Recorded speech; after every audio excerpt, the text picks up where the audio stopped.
నమస్కారం ఫ్రెండ్స్. టీవీలో మన తెలంగాణ పరిస్థితి చూస్తుంటే దౌర్భాగ్యకరంగా ఉంది. నేను అందుకోసము తెలంగాణ డెవలప్ కావడానికి ఛాన్స్ చాలా తక్కువ ఉంది. ఆంధ్ర తెలంగాణకు కంపేర్ చేస్తే ర్యాపిడ్గా డెవలప్ అయ్యే ఛాన్సెస్ ఉంది. ఓన్లీ కల్చరలీ ఆంధ్రాకి డెవలప్ చేసుకోగలిగితే, అంటే 10 మందిని అంటే దాంట్లో కల్చర్ మిక్స్ చేసుకోగలిగితే, ఇమడించగలిగితే ఆంధ్ర తెలంగాణ కన్నా పదింతలు ఫాస్ట్గా పెరిగే ఛాన్సెస్ ఉన్నాయి. తెలంగాణ తన మెంటాలిటీ మార్చుకోకపోతే 20-30 ఏండ్ల వరకు ఎక్కడేసిన గొంగడి అక్కడనే ఉంటుంది. నా రాష్ట్రానికి నేను ఇస్తున్న శాపం ఇది. నాకు ఆ లంగిచెర్ల ఘటన, మరి వాళ్ళ ఆ ఎథనాల్ ఫ్యాక్టరీ పెట్టొద్దు అని రైతుల ఆందోళన, ఇవి చూస్తుంటే తెలంగాణ దీనంత దౌర్భాగ్యమైన రాష్ట్రం ఇంకోటి లేదు. అసలు మీకు ఈ ఫ్యాక్టరీ వల్ల పొల్యూషన్ వస్తుంది అనేది ఒక కట్టు కథ. ఇప్పుడు ప్రతి రైతుకు తన పొలము 30 లక్షలకు అమ్ముకునేది ఉంది. ప్రతి రైతుకు తన పొలము 30 లక్షలు ఉందని, అది అమ్ముకుంటే బాగా డబ్బులు వస్తాయని ఆశ. ఈ సన్నాసులు, అంటే మన దౌర్భాగ్యమో ఏమో, ఆ తెలంగాణ కల్చర్ అట్లా ఏడ్చింది. కూర్చొని తినడం, వేరే వాడిపై ఏడవడం, ఇవి రెండు తప్ప మన ముదనష్టపు రైతులకు ఏం చేతరు. నేను దగ్గర నుంచి చూశాను కనుక నేను గర్వంగా తెలంగాణ రైతులు ముదనష్టపు నా కొడుకులు అని నేను ఈజీగా చెప్పాలి.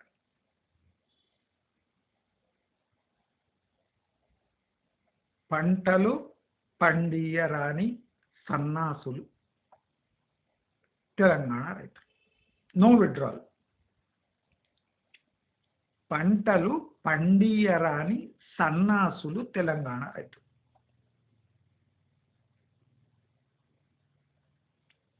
రైతు బంధు, ఫ్రీ పవర్, ఎక్కడ వెసులుబాటు ఉంటే అక్కడ నీళ్లు, ఇన్ని కూర్చున్నక్కడ దొరుకుతున్న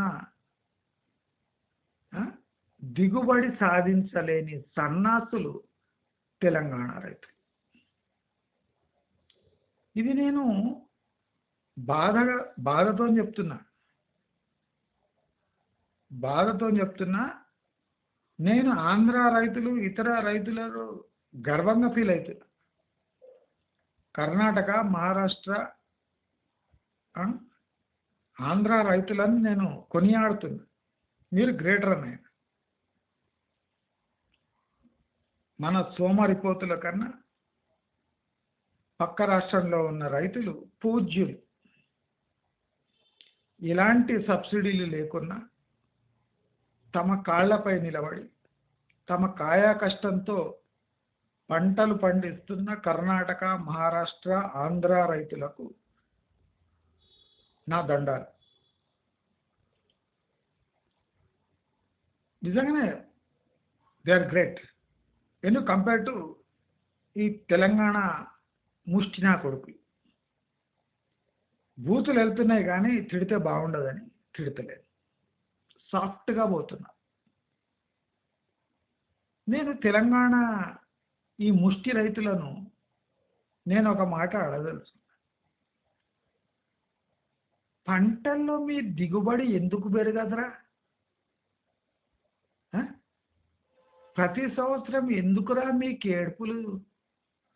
ఆ? గిట్టుబాటు ధర రాలేదని ఏడుస్తారా మీరు? ఉం?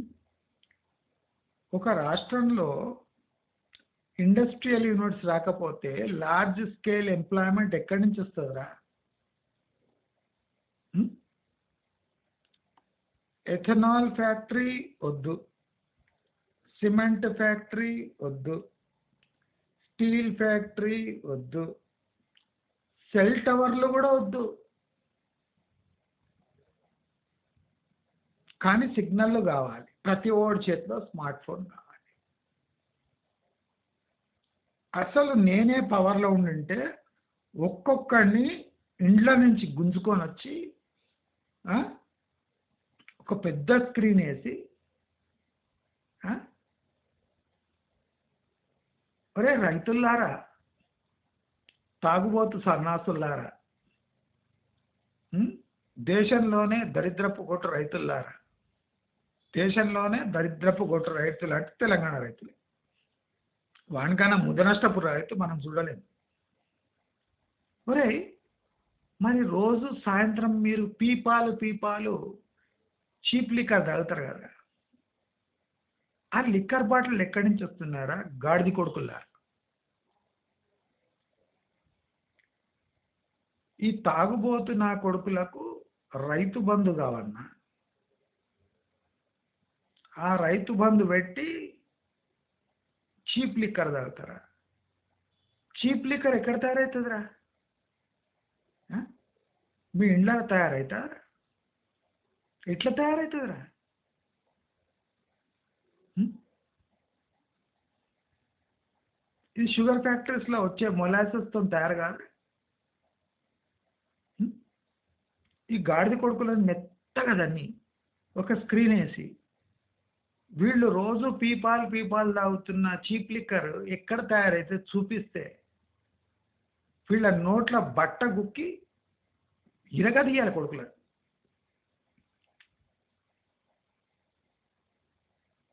ఆ? ఫ్యాక్టరీలు వద్దు, కాయా కష్టం చేసే జాబులు వద్దు, ప్రైవేట్ జాబులు వద్దు. ఈ నా కొడుకులు సోమన్న కొడుకుల పిల్లలకు డిఎస్సి రాసి టీచర్ ఉద్యోగాలు కావాలి.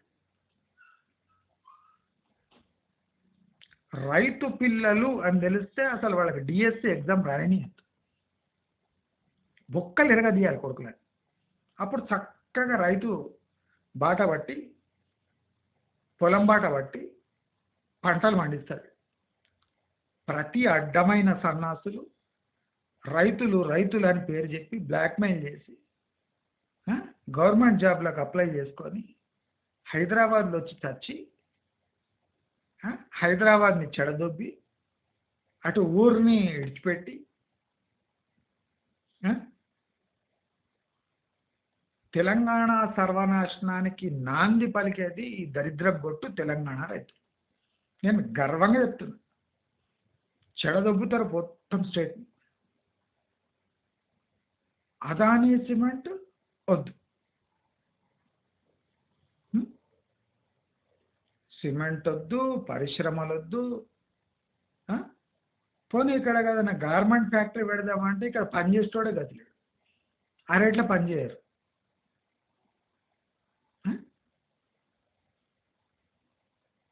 ఇది రైతు ఆధారిత ఇది కదా, స్టేట్ కదా, రైతులే ఎక్కువ. కళ్ళు తాగి గొంగడ కప్పుకొని పండుకునే రైతులే ఎక్కువ తెలంగాణ. ఇప్పుడు ఈ ప్రొటెస్ట్ అంతా ఎందుకు అవుతుంది అనుకుంటున్నాను? వాళ్ళకున్న భూమిపై ప్రేమ కాదు, ఆ భూమిపై ఏం పండించారు ఈ బడపలు. అది కమర్షియల్గా తయారై అవి అమ్ముకుంటే మస్తు పైసలు వస్తాయి. ఇప్పుడు ఫ్యాక్టరీ పెట్టిండ్రు, అక్కడ కొద్దిగా పొల్యూషన్ అయింది, మళ్ళీ భూములు ఎవరు కొంటారు? భూములు పండితే దాని మీద ఫలసాయంపై చింత లేదు వీళ్ళకు. ఆ భూములు అమ్మితే ఎవడు కొంటాడు? ఇప్పుడు ఇదే భూములు అమ్మేసినాక ఈ ఫ్యాక్టరీ కడతామంటే ఎవ్వడేమన్నాడు? ఫ్యాక్టరీ పక్కనే ఉంటారు గుడిసేసుకొని.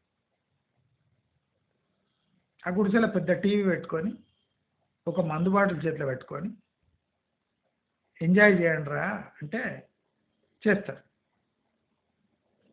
అంటే వీళ్ళు రైతులే కాదు. ఉం? ఆ ఇల్లు కట్టేటప్పుడు దిష్టి బొమ్మలు పెడతారు కదా బయట, అలాంటి వీళ్ళని రైతు అనడానికి కక్కు వస్తుంది నాకు. వీళ్ళు ప్రొటెస్ట్ చేయగానే గవర్నమెంట్ వెనక్కి పోయింది, వీళ్ళు ప్రొటెస్ట్ చేయగానే ఇంక ఇట్లనే చేస్తున్నాడు. ఇక రాష్ట్రం అభివృద్ధిలోకి వస్తుంది. ఎందుకంటే ఓట్ల భయం. ఇప్పుడు వెనకెందుకు తీసుకున్నాడంటే ఓట్ల భయం. ఇప్పుడు అదే ఇక్కడ ఇన్ఫోసిస్ పెడతా అని చెప్పండి. ఇప్పుడు అది వద్దు, ఒక ఇన్ఫోసిస్ ఒక ఆఫీస్ పెడతాం పెట్టండి. ఆ పిల్లలకు జాబ్ ఇవ్వండి. ఎవడు పిల్లలు రా మీరు? ఇంగ్లీష్ ఒక ముక్కరాని దరిద్రపు నా కొడుకుల పిల్లలకు ఐటీ ఉద్యోగాలు అన్నా. వీళ్ళనంతా ఒక రూమ్లో వేసి ఇరగదీయాలి కొడుకులకు. వాని బ్యాక్గ్రౌండ్ ఏమైనా ఉండని, ఏమైనా జావని, వానికి ఏమొచ్చినా రాకపోయినా వీళ్ళకు డిఎస్సి ఉద్యోగాలు కావాలి, గవర్నమెంట్ జాబులు కావాలి, లేదా ఐటీ ఉద్యోగాలు కావాలి. ఇప్పుడు అక్కడనే అదే ప్లేస్లో ఏ విప్రోనో, ఇన్ఫోసిసో, ఏ కాగ్నిజెంటో ఏమొద్దు, ఆఫీస్ ఇస్తున్నా అని చెప్పండి. ఏమన్నాడు? సాఫ్ట్వేర్ వస్తుందటనే. సాఫ్ట్వేర్ దానికి సరిపోతారా మీరు? మీ ముఖాలు చూసుకున్నారా ఎప్పుడన్నా?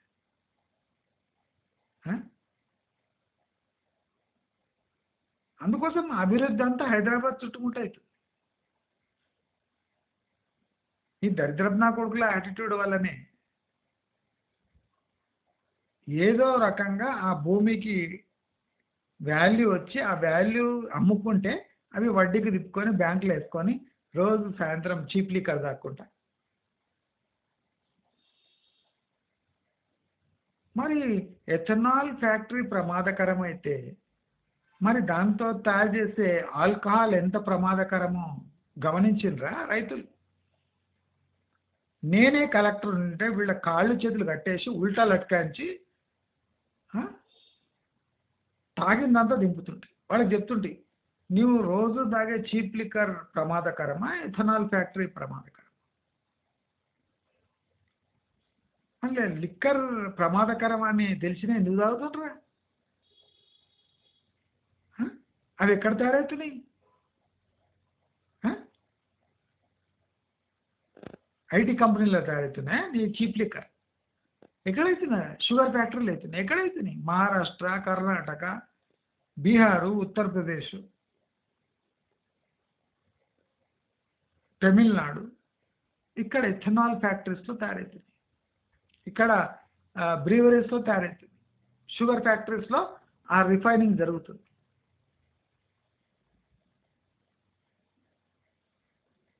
షుగర్ కేన్కి మద్దతు ధర కావాలి, చెరుకు పంటకు మద్దతు ధర కావాలి, రైస్కు అంటే వడ్లకు మద్దతు ధర కావాలి. కానీ అవి ఎక్కడ యూజ్ చేస్తారో ఆ ఫ్యాక్టరీలు పెట్టద్దు.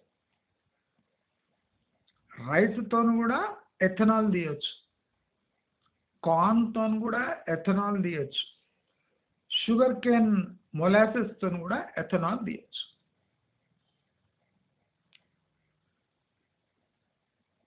మరి మీరు పండించే పంటలకు మద్దతు ధర ఏమో కావాలి, కానీ అవి ప్రాసెస్ చేయడానికి యూనిట్లు పెడితే అవి పొల్యూషన్ మాకొద్దు.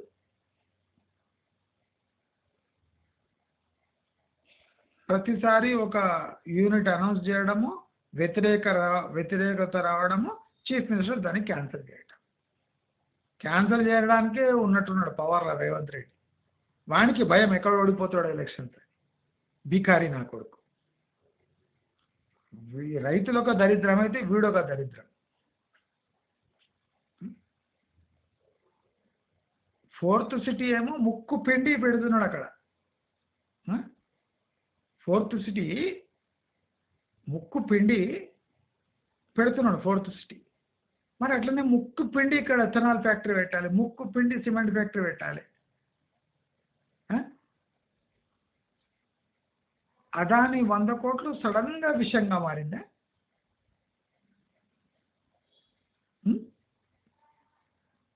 నేను దీనిపై వీడియో చేస్తా. నేను మొన్న చెప్పినాను లేదు అదాని ఎట్లా ఎస్కేప్ అవుతాడని.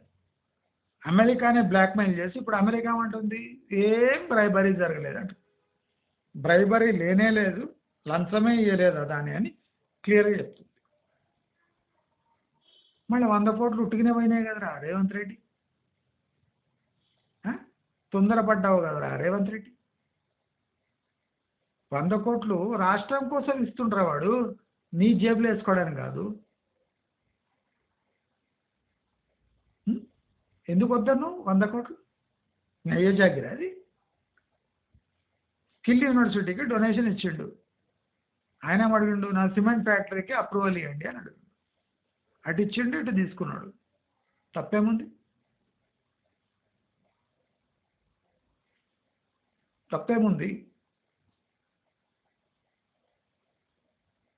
పీపాలు తాగుతుంటే అది ఎక్కడ తయారైందో ఒకసారి స్క్రీన్ మీద వేసి చూపిస్తే రైతుల మైండ్ బ్లాక్ అయితే. సిగరెట్లు తాగుతారు, బీడీలు తాగుతారు, చీప్ లిక్కర్ పీపాలు పట్టిస్తారు. అప్పుడు అది విషంతో కూడగింది కాదు. అది ఎథనాల్ ఫ్యాక్టరీ పెడితే బాధ. మన తెలంగాణ బాగుపడది.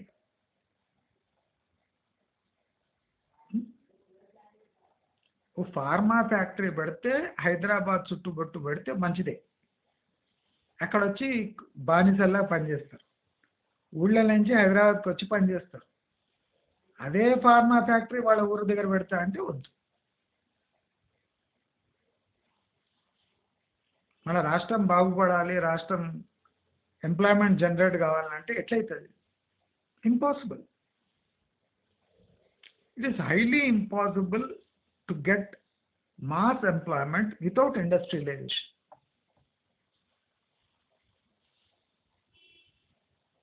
స్వార్థం నిండిపోయింది, లాజిక్ చచ్చిపోయింది, ఎడ్యుకేషన్ కొరవడింది.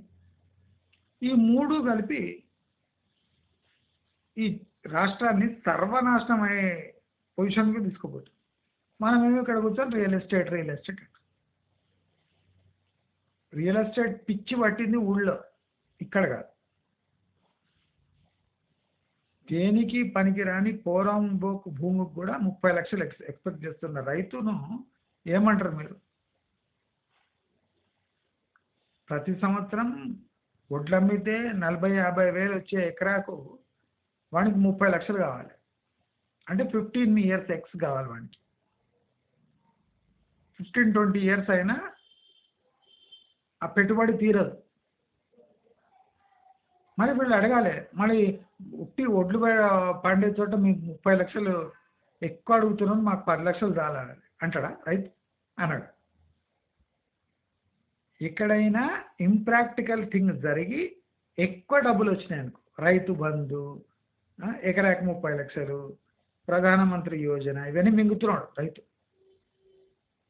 ఇచ్చే టైంకి వస్తే, అంటే ఒక స్టేట్కి ఇచ్చే టైంకి వస్తే అప్పుడు వానికి కమర్షియల్ వాల్యూ కావాలి. అక్కడ ఏం గింజ వండకపోయినా పర్వాలేదు. వడ్లు వస్తే సంవత్సరానికి ఎన్ని వస్తాయి పైసలు? దానికి 30 లక్షలు ఎకరా కావాలన్నా? మళ్ళీ ఇండస్ట్రియల్ యూనిట్ వస్తే డైరెక్ట్ కాదు, కానీ 30 లక్షలు వస్తే డైరెక్ట్. వీడు రైతులా? వీళ్ళు దళారులు.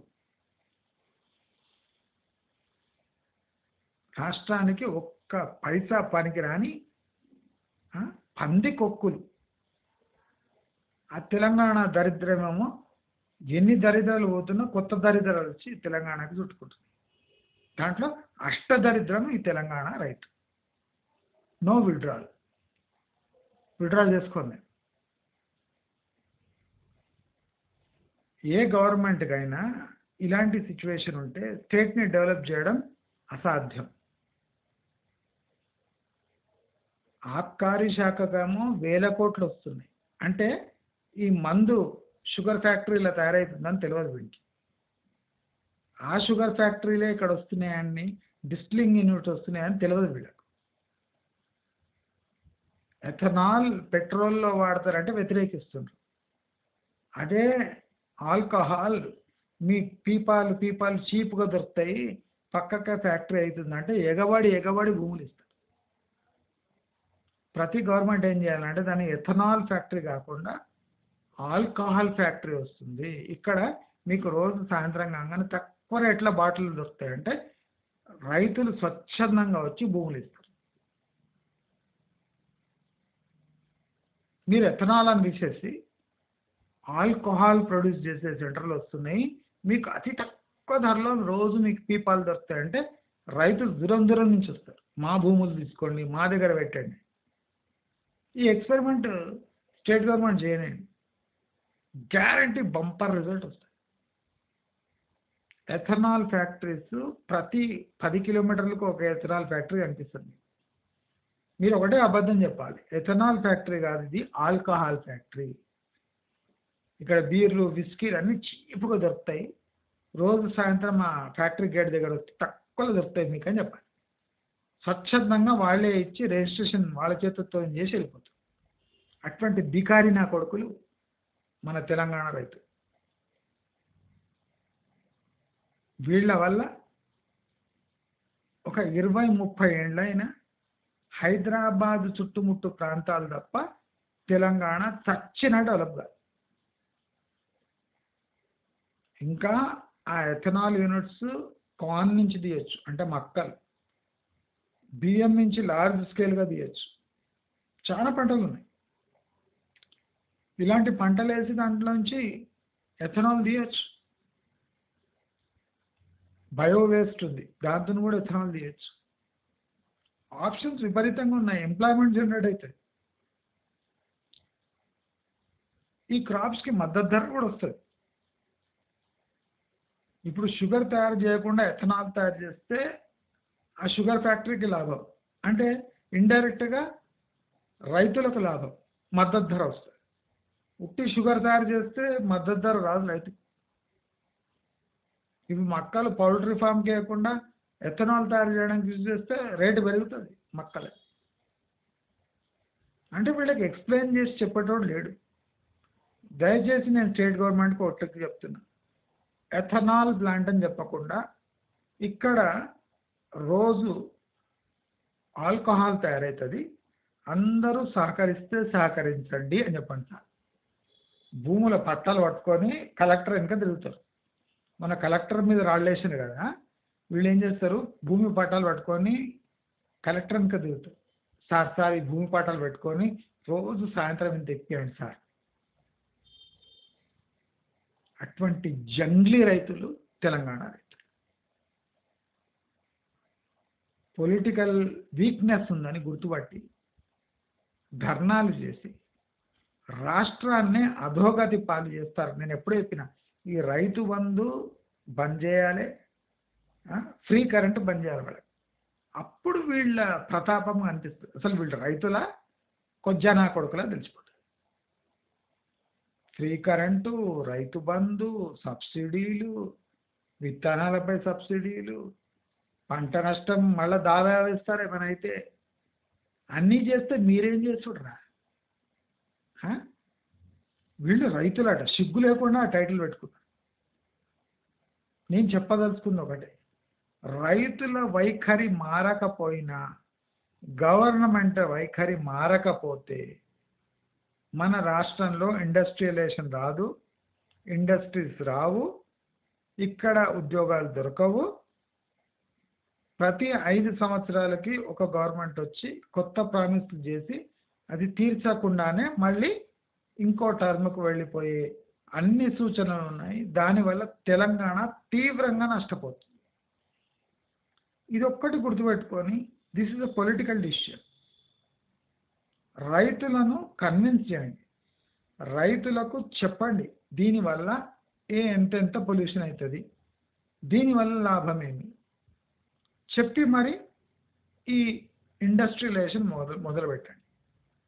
అంతేగాని ఈ బేకారణ రైతులకు రైతు బంధు పందికొక్కుల్లా మెక్కి అలవాటైంది. వీళ్లకు 30 లక్షల ఎకరా వస్తుందని బాగా గాలి తగిలింది కనుక ఇప్పుడు ఆ భూముల ధరలు పడిపోతాయనే బాధ వీళ్ళకు. పంటలు పొల్యూషన్ బాధ లేదు, అమ్ముకోవడానికి వీలు లేకుండా అవుతుంది అనే బాధతోని ఈ రోడ్ల మీద నేనే ఎమ్మెల్యే అంటే, నేనే చీఫ్ మినిస్టర్ అంటే ఒక 1000 మంది పోలీసు వాళ్ళని పెట్టి వీళ్ళందరికి కాలు చేతులు కట్టేసి లైవ్ ఒక స్క్రీన్ పెట్టి